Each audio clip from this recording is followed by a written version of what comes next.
So, panibagong araw na naman tayo mga tol. Magluluto tayo ng karne ng baboy. Palang part na to is yung parang batok ng baboy to. Ayan. Hiniwa ko na siya ng ganyan, slice. Para madali siyang lutuin. Tapos, ayan. Ilagay ko na lahat ng ating karne. Lagay tayo ng asin. Ayan. Paminta. Itong paminta na to, nabili lang namin sa supermarket. Siguro, lang to. 20 pesos isang bote. Ayos din, di ba? Parang talaga. Pang gourmet yan. Alam mo, ayun o. Ito nga tatak niya, Sunbest Black Pepper Grinder. Gamit din tayo ng isang buong bawang, hinati ko na sa gitna. Lagay rin pala ako ng 1 cup of white vinegar. Lagay rin tayo ng 2 cups of water. Pala yung pangalawang cup ng tubig.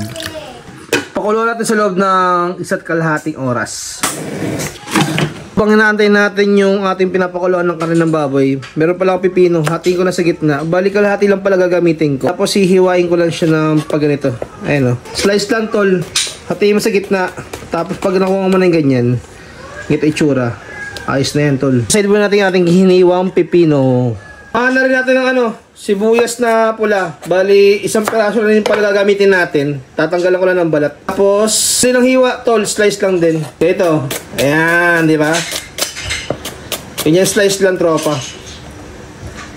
Natin sibuyas dun sa pipino na hiniwa natin. Tayo ng 2 perasong sili. Chinap ko na pala siya. Tayo ng 1/4 cup ng suka. 1 cup ng tubig. Lagay rin tayo ng paminta. Pamintang durog. Mga siguro wala pang 1 teaspoon. Lagay rin pala ako ng 1 tablespoon of sugar. Lagay tayo ng asin. Ayan. Huli-huli lang natin yan hanggang matunaw lang yung asin, minta, pati yung asukal, di ba? Babad lang natin to sa mga loob ng mga ilang minuto. Lipas ang 48 years, check natin yung pinapakulo natin karne ng baboy. Ayan. Natin kung malambot na ba? Malambot naman na. Ayan. Papatayin ko na nga pala yung apoy. Tapos papalamigin ko lang saglit. Nga pala yung pinapalamig kong karne ng baboy. Lagay tayo ng harina. Ang kutsarang harina. Doon pala.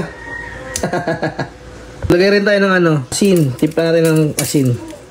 Luin natin para kumapit lang yung flour dun sa karne ng baboy. Ay, piprituhin ko ito maya. Ayan, ganyan lang tol. Ayos na yan. Papait na pala ako ng mantika. Ilagay natin yung ating karne ng baboy. Batok nga pala ginamit ko o kaya pork jol ang tawag nila dito. Crispy lang, di ba? Ang sarap niyan, boy. So, balik rin natin tol. Medyo pumuputok-putok eh. Ayan. Yan lang, tropa.